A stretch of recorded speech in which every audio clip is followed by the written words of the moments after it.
Baik, bismillahirrahmanirrahim. Assalamualaikum warahmatullahi wabarakatuh. Waalaikumsalam warahmatullahi wabarakatuh. Baik, kita lanjutkan kuliah kita hari ini. Pada pertemuan yang lalu, pada pekan yang lalu, kita sudah berdiskusi dan juga berlatih tentang analisis korelasi. Nah, pada hari ini kita akan lanjutkan dengan regresi linier. Jadi, kalau pada analisis korelasi, pada pertemuan yang lalu yang sudah kita gunakan untuk berlatih juga itu, statistik itu bisa kita gunakan untuk mendeteksi apakah dua atau lebih variabel itu berhubungan atau tidak, ya, berkorelasi atau tidak. Nah, cirinya variabel itu berkorelasi, atau misalnya dua variabel itu berkorelasi, katakanlah X dengan Y itu berkorelasi, maka tandanya adalah jika X mengalami perubahan, Y juga mengalami perubahan. Artinya perubahan pada X akan diikuti dengan perubahan yang ada pada Y. Demikian pula arahnya kita bisa tentukan, ya. Apakah korelasinya positif ataukah korelasinya negatif, gitu ya. Nah, korelasinya positif itu jika variabel X bertambah, variabel Y juga bertambah. Artinya kenaikan pada X diikuti kenaikan pada Y, gitu ya. Itu korelasinya positif.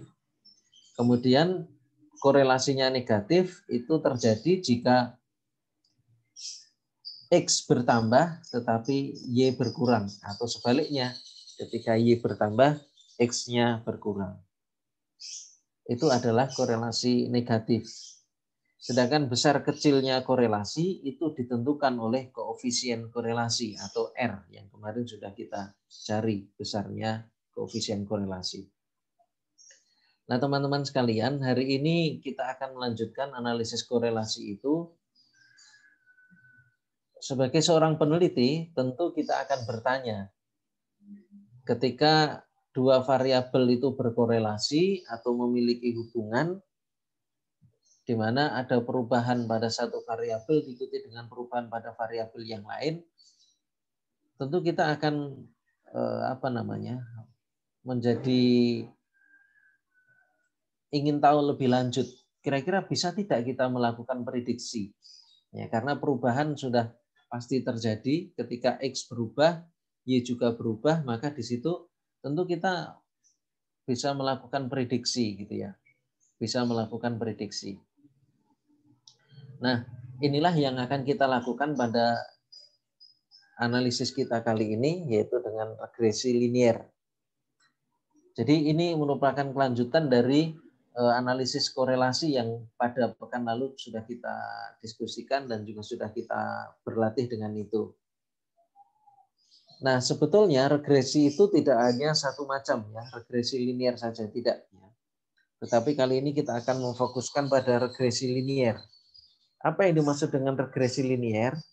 Regresi linier itu terjadi jika hubungan antara X dengan Y, jika itu digambarkan dengan sebuah koordinat di masing-masing pasangan data antara X dengan Y misalnya, maka seluruh pasangan data itu jika ditarik menjadi sebuah garis yang dihubungkan, maka akan terbentuk sebagai sebuah garis lurus.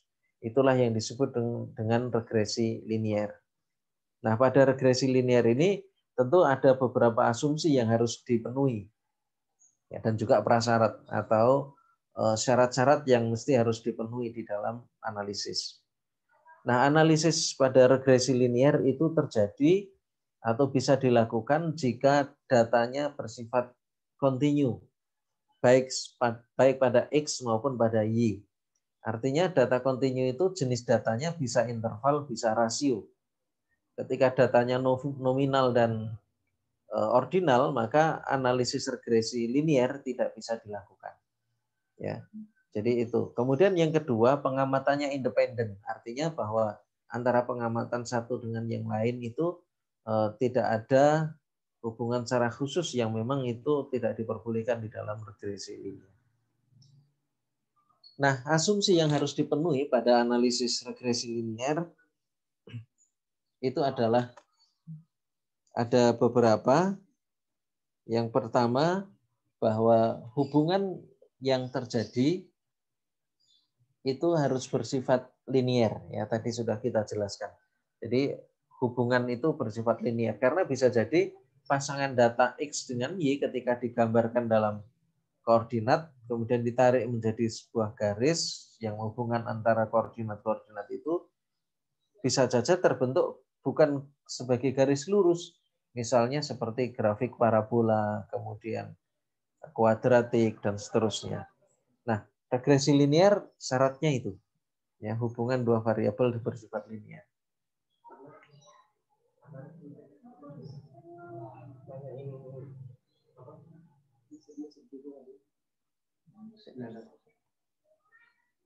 Kemudian yang kedua, residual itu harus terdistribusi normal. Jadi yang terdistribusi normal itu bukan data mentahnya, sebagaimana yang kita analisis pada analisis-analisis yang lalu. Kemudian yang kedua, residualnya juga harus terdistribusi merata. Itulah yang disebut dengan rumus kedastisitas. Ya. Nah, asumsi-asumsi inilah yang harus dipenuhi ketika kita melakukan analisis uji regresi linear. Baik, untuk mempercepat, marilah kita mencoba melakukan analisis pada data yang sudah teman-teman miliki. Jadi kalau pada pertemuan yang lalu teman-teman sudah punya data ini, ya, antara X dengan Y, tinggi batang dengan jumlah butir misalnya yang sudah kita punya itu. Nah, kemarin hanya sampai pada kita mencari besarnya R, ya, atau koefisien korelasi. Nah, hari ini kita lanjutkan data itu kita sampai pada analisis regresi. Ya, langsung saja kita buka dengan aplikasi yang sudah kita gunakan, yaitu menggunakan SPSS.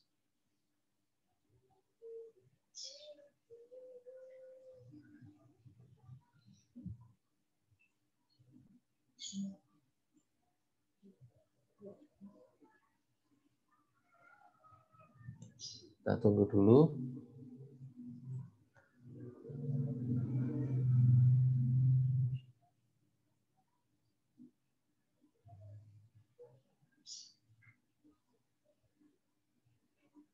Ya, kita masukkan data baru. Maaf, kita buka data yang lama saja ya, yang sudah kita punya.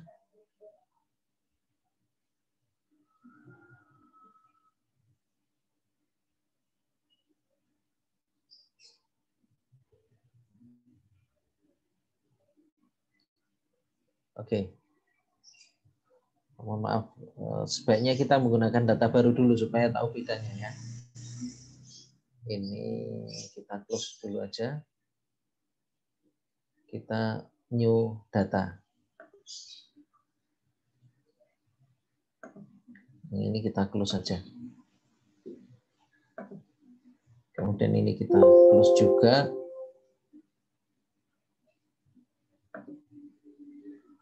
Oke, kita punya data yang ada di Excel, ya, data Excel yang ini, tinggi batang dan jumlah butir ini yang pada pertemuan lalu kita lakukan analisis korelasi.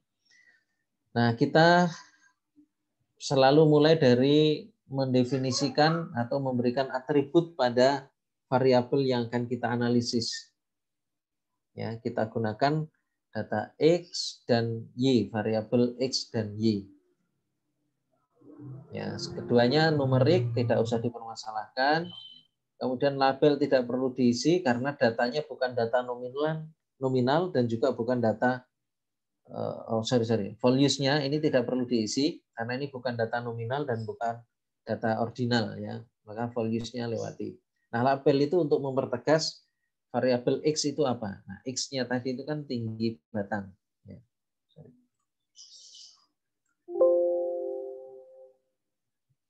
Tinggi batang. Kemudian Y-nya itu jumlah bulir.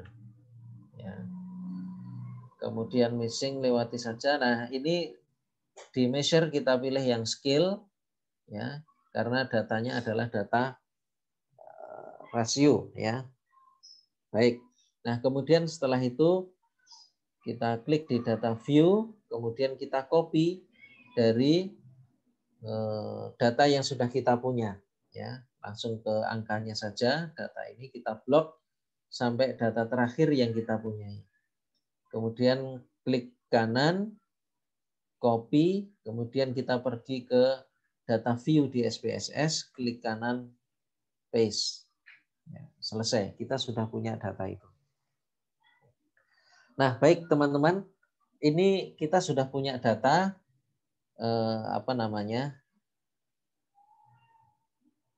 yang ada di dalam SPSS. Nah, sekarang kita simpan dulu. Data ini kita klik dulu new output ya. New output.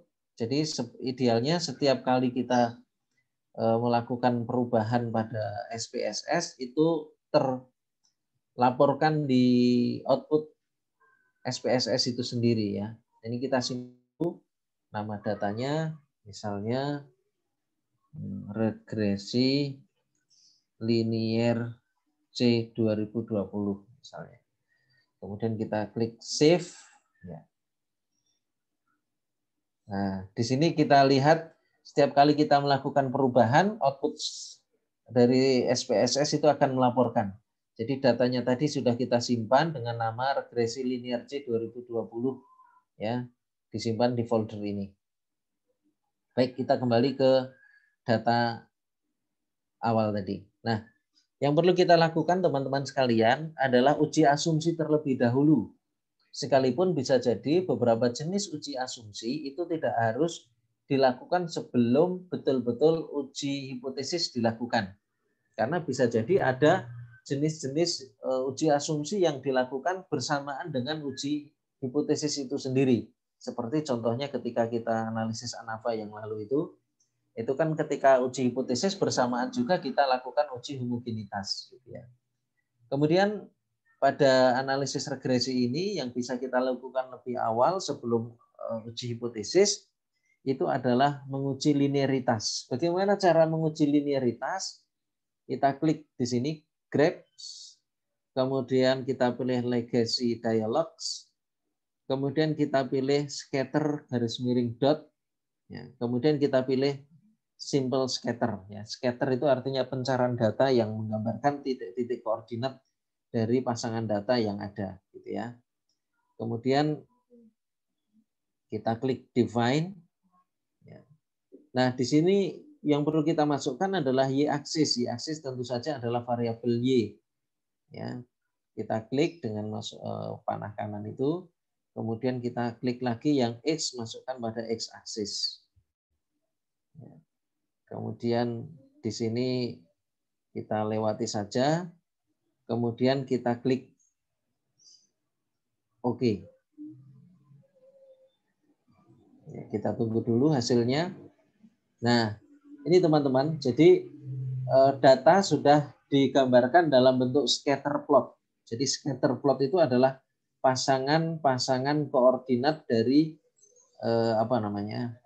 koordinat dari pasangan data yang kita miliki antara X dengan Y. Oke, ini analisis yang prasyarat yang pertama, linearitas. Jadi dari sini nanti kita akan menentukan apakah data kita itu betul-betul terdistribusi, apakah data kita itu membentuk garis lurus atau tidak. Nah, teman-teman, di sini tidak ada garis lurus yang terjadi pada pasangan-pasangan data yang digambarkan dalam pencarian data ini atau scatter plot. Tetapi ini ada garis imajiner yang bisa kita bayangkan seolah-olah data ini terwakili oleh sebuah garis lurus, gitu ya. Artinya ini sebetulnya ada garis lurus yang kalau dilihat dari jauh itu ada garis imajiner yang bisa mewakili dari pencarian data ini. Nah, ini berarti data itu adalah linier gitu ya. Baik, kita lanjutkan. Ini adalah masih pada uji prasyarat. Berikutnya kita lakukan analisis homoskedastisitas, tetapi itu nanti akan dilakukan bersamaan dengan uji hipotesisnya.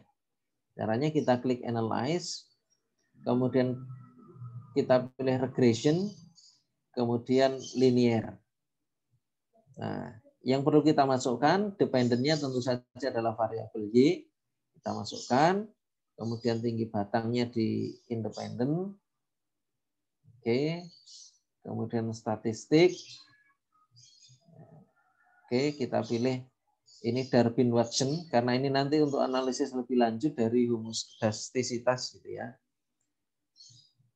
Kemudian deskriptif, kalau kita mau pakai tinggal diklik saja, kemudian kita klik continue. Kemudian plot. Nah, ini teman-teman, pada salah satu uji asumsi atau prasyarat pada analisis regresi linear tadi, itu kan yang kita analisis normalitasnya itu bukan data mentahnya, tetapi yang kita analisis adalah residualnya. Nah, cara untuk mendapatkan residual, kita gunakan ini. Z-pred kita masukkan pada X. Ya, kemudian Z residual kita masukkan di Y. Ya. Kemudian kita klik continue. Nah, dari situ nanti kita akan mendapati data yang sudah residual dari data yang kita punyai. Ya, save-nya kita klik yang ini residual unstandardized gitu ya. Kemudian kita klik continue. Ya. Option-nya kita lewati saja. Continue. Ya, kemudian kita klik OK. Kita tunggu dulu. Nah, SPSS sudah melaporkan teman-teman sekalian ini deskriptif statistik dari jumlah bulir dan jumlah juga tinggi batang yang kita masukkan tadi. Kemudian ini analisis korelasinya. Jadi sekali lagi regresi linear itu kelanjutan dari korelasi. Maka setiap kali kita melakukan analisis regresi linear, maka pasti akan dilaporkan nilai korelasinya dulu antara jumlah butir dengan tinggi batang. Di sini besarnya koefisien korelasi adalah 0,556. Kemudian ini variabel enter remove, kemudian ini model summary-nya. Artinya di sini dilaporkan pada model summary ini R-nya sama dengan yang ada di sini tadi 0,556. Ya, 0,556, kemudian R square itu adalah R kuadrat yang sering disebut dengan koefisien determinasi. Artinya sebetulnya itu adalah berapa sumbangan dari tinggi batang terhadap jumlah butir yang dihasilkan pada tanaman padi. Bahwa sebesar 30,9%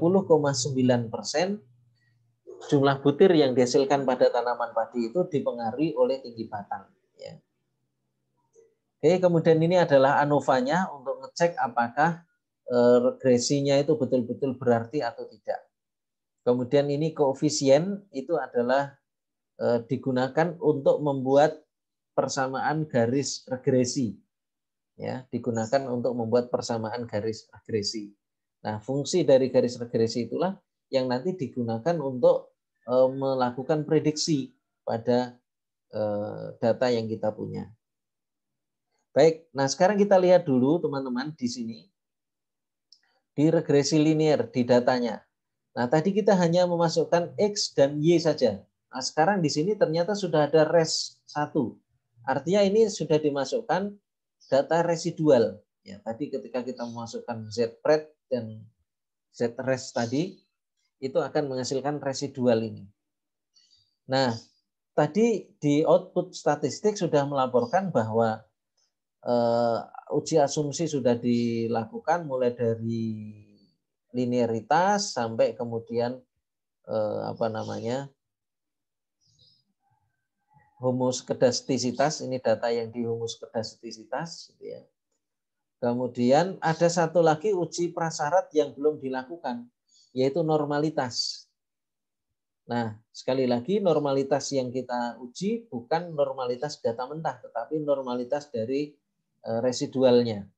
Nah, tadi kita sudah mendapati data residual yang sudah ada di kolom ketiga ini ada X, Y, kemudian residual. Dari situlah kemudian kita melakukan analisis. Ya, analisis normalitas. Caranya sama seperti ketika kita melakukan uji normalitas sebelumnya. Itu kita klik analyze, kemudian descriptive statistik, kemudian kita pilih explore, kemudian kita masukkan dependent list-nya adalah unstandardized residual. Ini kita masukkan di sini. Ya.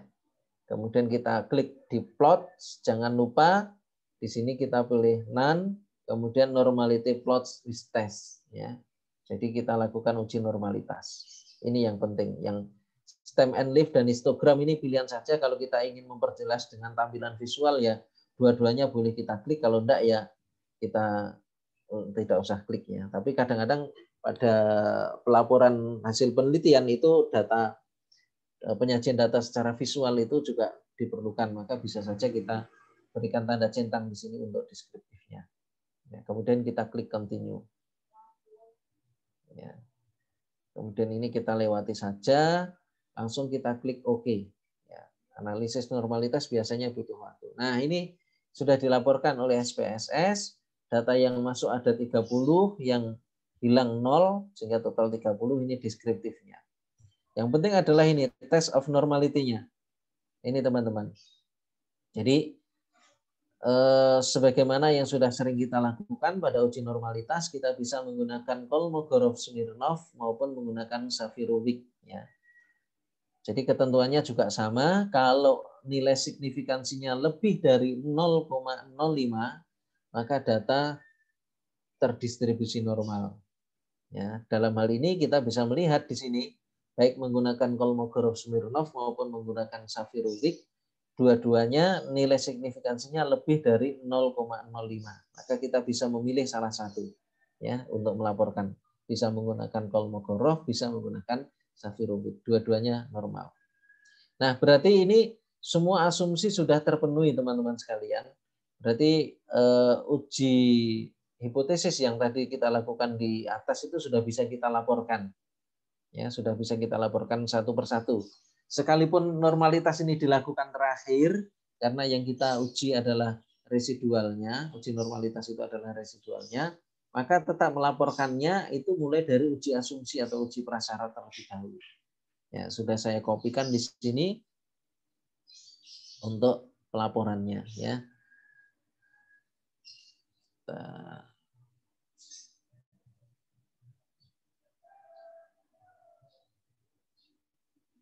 Ya.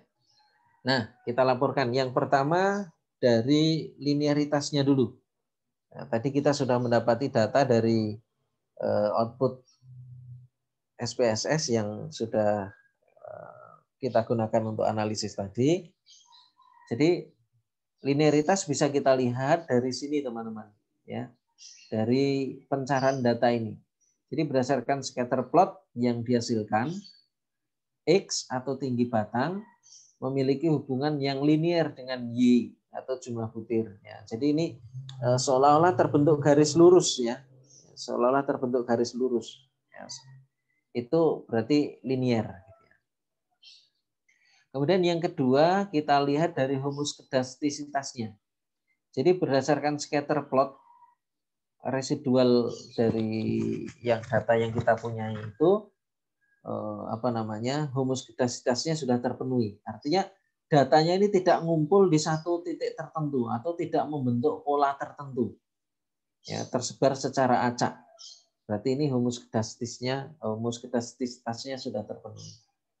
Itu yang kedua prasyaratnya. Kemudian yang ketiga adalah uji asumsi untuk normalitas sebaran dari residual. Ya. Residualnya sama seperti yang sudah biasa kita lakukan. Nah, ini teman-teman.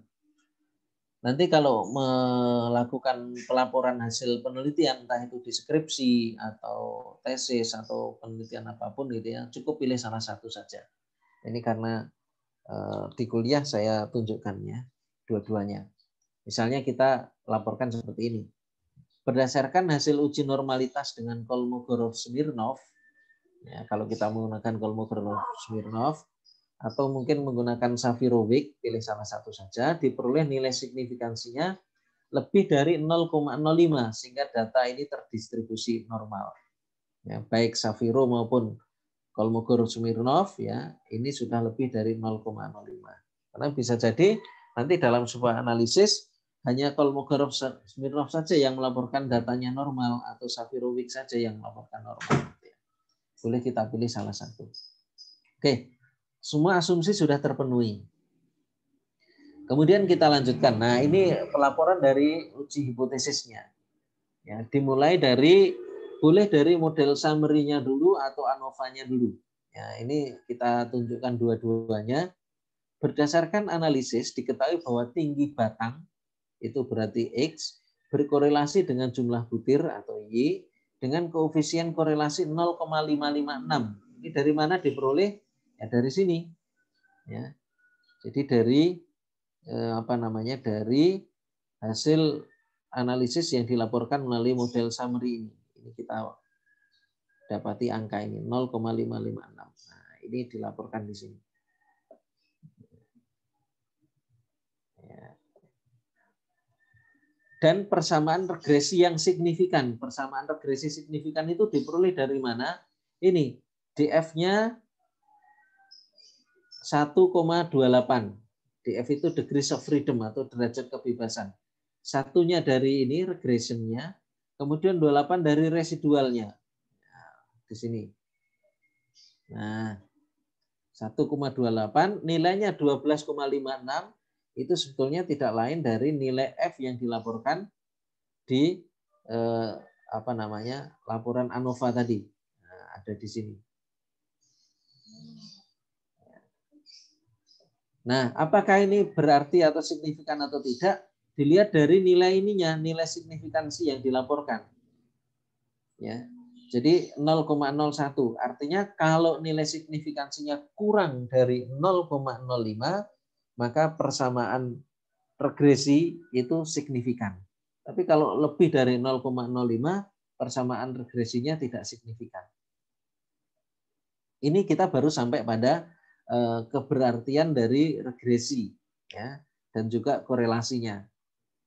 Nah, ada hal yang lebih penting lagi dari ini, yaitu menyusun persamaan garis regresi yang tadi sudah kita sebutkan di awal tadi ya, sebagai fungsi untuk melakukan prediksi.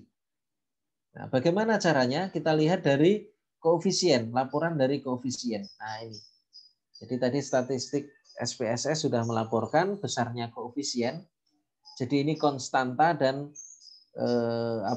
slope atau gradien. Jadi kalau ini kita gambarkan dalam sebuah grafik gitu ya, misalnya grafik seperti ini. Nah, ini tentu saja sumbu X ya. Ini X. Kemudian yang ke atas ini sumbu Y misalnya. Ya. Kemudian ini ada garis ya, garis dari grafik data yang kita punya. Nah, teman-teman dilihat di sini tentang persamaan garis regresi karena bagian ini yang bagian paling penting karena ada fungsi prediksi di sini. Berdasarkan hasil analisis, jumlah butir atau Y yang dihasilkan itu dapat diprediksi dengan menggunakan persamaan regresi Y sama dengan 36,476. Ini dari mana? Nah, ini kita peroleh dari sini. Sorry. Nah, ini 36,476. Itu dari sini. Nah, dari konstanta. Ya, di bawah kolom B ini. Plus ya, jadi ini plus 0,519.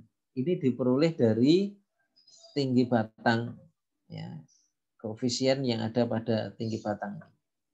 Nah ini diperoleh dari situ. Sehingga persamaan garis regresinya menjadi Y sama dengan 36,476 plus 0,519X. Apa artinya itu? Artinya adalah bahwa setiap kali terjadi perubahan data pada X, ya, maka Y bisa diprediksi dengan nilainya dengan 36,476 plus nilai X-nya berapa. Nah, itu kalau digambarkan dalam grafik yang seperti ini, maka konstanta ini 36,476 itu adalah pertemuan atau perpotongan grafik dengan sumbu Y ketika X sama dengan 0. Jadi kalau persamaan ini kita masukkan, X-nya sama dengan 0, ini kan berarti Y sama dengan 36,476 plus, nah ini kan dikalikan 0, 0,519 kali 0 kan 0. Maka ini pertemuan antara perpotongan antara grafik dengan sumbu Y pada saat X sama dengan 0. Itu adalah konstantanya. Kemudian 0,519 ini adalah slope atau gradien, ya, kemiringan. Nah, jadi ini dibagi dengan itu kemiringannya 0,519.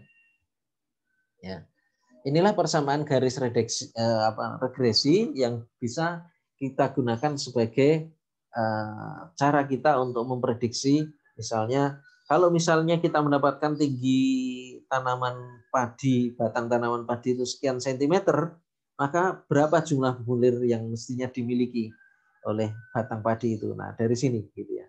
Jadi kadang-kadang tidak perlu, menurut hasil analisis kita ini ya, tidak perlu menghitung jumlah bulir padinya, kita sudah bisa menentukan dari tingginya batang. Itulah fungsi dari analisis regresi linear.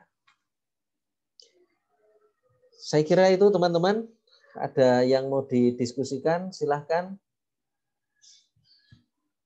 Silahkan kalau ada yang mau bertanya atau didiskusikan lebih lanjut. Nah, ini yang kita lakukan itu baru regresi linear sederhana.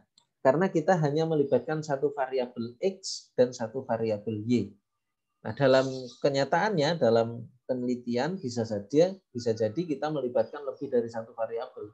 Bisa 2, 3, 4, dan seterusnya. Sehingga nanti regresinya bukan regresi linear sederhana, tetapi regresi berganda. Nah, nanti uji prasyaratnya atau asumsinya bertambah lagi ketika kita menggunakan analisis regresi linear ganda. Silakan teman-teman,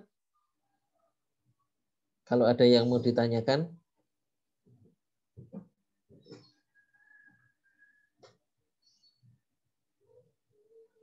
Ya, kalau tidak silahkan berlatih. Ya, kita akhiri dulu yang pertemuan kuliah di sinkronus.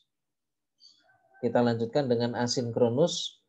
Zoom-nya bisa kita matikan, teman-teman bisa berlatih menggunakan data yang kemarin digunakan untuk analisis korelasi. Ya, dilanjutkan dengan regresi sampai dengan cara melaporkannya.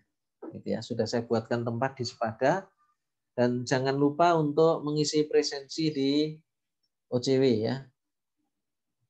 Mohon bisa dibuka sebentar kameranya untuk bisa saya laporkan di OCW. Silahkan dibuka sebentar untuk saya buatkan laporannya di OCW.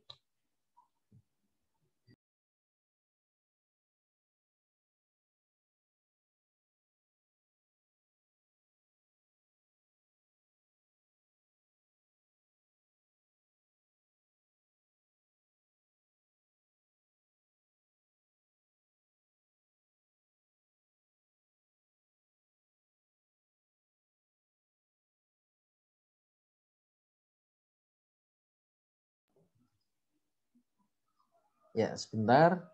1, 2, 3.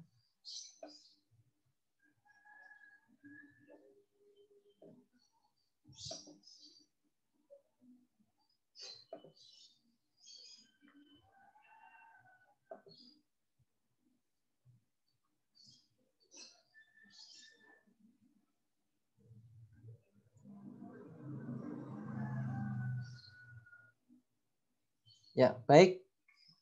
Ada yang mau didiskusikan sebelum kita akhiri? Ada yang mau ditanyakan? Kalau tidak, silahkan teman-teman berlatih menggunakan data yang dimiliki ya. Nanti saya tunggu laporannya di Sepada. Sekali lagi jangan lupa mengisi presensi di OJW. Kita akhiri. Assalamualaikum warahmatullahi wabarakatuh. Waalaikumsalam warahmatullahi wabarakatuh. Terima kasih, Pak. Oke, sama-sama kita akhiri dulu ya yang sinkronusnya.